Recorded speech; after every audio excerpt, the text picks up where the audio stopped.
vàต่อលើមកមើលលំហាត់ការកណនី restore សាក់មួយដែលបង្គុំ restore តជាខ្នែងចឹងនេះគឺជារូប restore តជាខ្នែងគឺមានថាវាតដោយប្រើខ្សែផ្សេងគ្នាភ្ជាប់ទៅកាន់ប្រភពចឹងក្នុងរូបនេះគឺលោកគ្រូឲ្យគំរូ3គឺឲ្យគំរូ restore 3តជាខ្នែងជាមួយគ្នាណាចឹងគឺមាន O1 O2 O3 អញ្ចឹងបើករណីវាមាន3អញ្ចឹងគឺរូបមុនយើងគឺ restore សាក់មួយយើងគឺ1ល្អស្មើ1ល្អ1បូក1ល្អ2បូក1ល្អ3ថងហ្នឹងគឺមានន័យថាបើយើងមានប្រមាណ restore យើងបូកប៉ុណ្ណឹងបើសិនវាមាន15 restore យើងបូក1ល្អ4បូក1ល្អ5ទៀតមកអញ្ចឹងយើងបត់បែនទៅតាមសេចក្ដីយើងចាក់ស្ដែងណាអញ្ចឹងមកមើលឧទាហរណ៍នៃការកណនី restore សាក់មួយនៅក្នុងរូបកទាំងអស់គ្នាអញ្ចឹងកនេះគឺគេមាន restore 3ដូចរូបដែររូបហ្នឹងគឺតជាខ្នែងមែនណាគេឲ្យតម្លៃមកគឺ O1 នេះប្រអប់ហ្នឹងគឺ restore ហ្នឹងអញ្ចឹង O1 តម្លៃ2អូម O2 នៅកណ្ដាលតម្លៃ4អូមនិង O3 ខំគេនេះគឺតម្លៃ8អូមអញ្ចឹងគេឲ្យយើងកណនី restore សាក់មួយនៃបង្គំ restore ខាងក្រោមហ្នឹង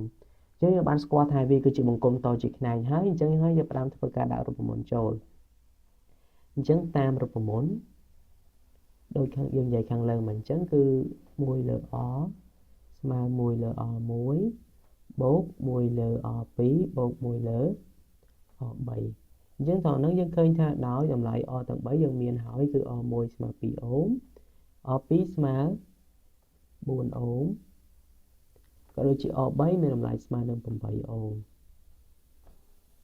អញ្ចឹងយើងយកវាមកជំនួសចូលទៅក្នុងរូបមន្តរបស់យើងអញ្ចឹងការជំនួសរូបមន្តគឺយើងបដូរពីអក្សរនិមិត្តសញ្ញាមកជាលេខអញ្ចឹង1ល្អហ្នឹងគឺ1ល្អ1ដំបូងនេះគឺបដូរពី O1 មកជាលេខ2មែនទេអញ្ចឹងយើងបាន1លើ2បូកនឹង O2 របស់យើងគឺមានតម្លៃស្មើ4អញ្ចឹងយើងបាន1លើ4បូកចុងក្រោយគឺ1លើ8អញ្ចឹងយើងត្រូវចេះធ្វើការបូកប្រភាគដោយដែលយើងបានមើលវីដេអូមុនហើយការបូកប្រភាគមានន័យថាយើងត្រូវតម្រូវភាគបែងឲ្យប្រភាគទាំង3មានតម្លៃដូចគ្នាសិនមានភាគបែងដូចគ្នាសិនណាអញ្ចឹងឃើញថាប្រភាគទី1មានតម្លៃ2 4ទី2គឺ4ហើយក៏ប្រភាគទី3គឺមានភាគបែងគឺ8អញ្ចឹងយើងអាចកំណត់យកភាគបែងដែលធំជាងគេរួមមួយគឺជាភាគបែងរួមអញ្ចឹងយើងត្រូវមើលសិនតើលេខ8ដែលជាភាគបែងរួមហ្នឹងធំជាងគេហ្នឹងគឺអាចយកបានអត់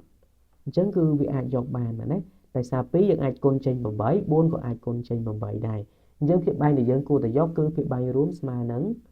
8នឹងឯងអញ្ចឹង1ល្អរបស់យើងស្មើនឹងអញ្ចឹងប្រភេទទី1នេះបដូរពី1លើ2មកជាម៉ាន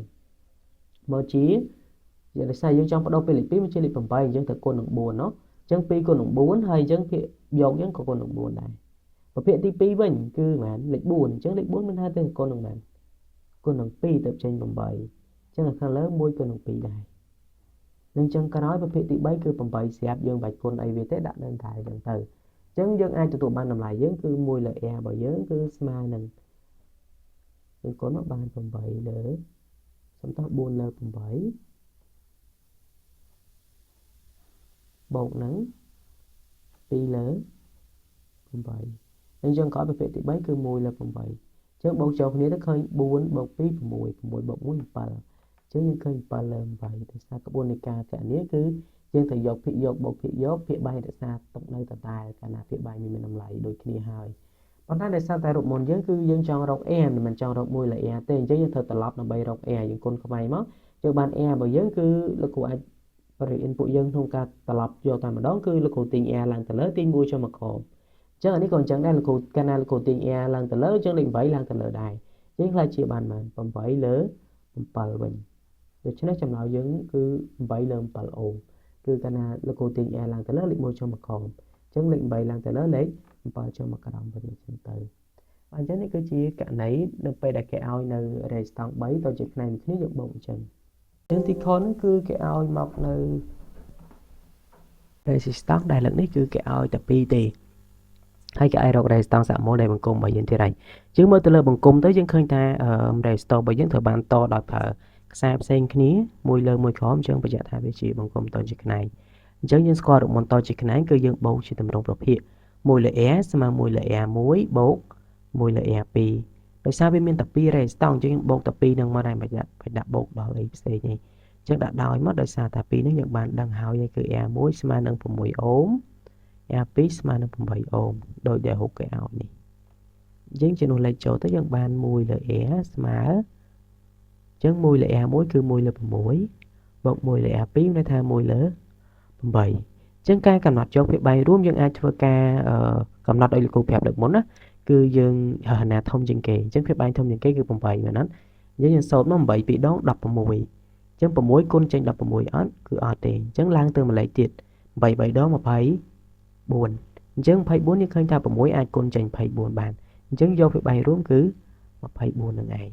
អញ្ចឹង24គឺជាភាព3រួមន័យថាលេខ6នេះគឺគុណប្រមាណដងមិនចេញ24គឺ6គុណនឹង4ដងមែនអត់ចឹងខាងលើនេះគឺភាពបាយ1គុណនឹង4ដែរអញ្ចឹង1គុណ4គឺ4ប្រភេទទី2វិញគឺ8គុណប្រមាណដងឲ្យចេញ24គឺ8គុណនឹង3ដងមែនទេអញ្ចឹងយើងអាចសរសេរបានថាខាងលើហ្នឹងគឺភាគយកហ្នឹងគឺមានតម្លៃគឺសរសេរជាលេខ3មកដោយសារ8គុណ3អញ្ចឹងយើងបានជារួមទៅគឺបានប្រភេទទី1គឺ4លើ24ដោយសារតែ6 4ដង24យើងដាក់លេខ4នៅលើនេះទៅប្រភេទទី2គឺ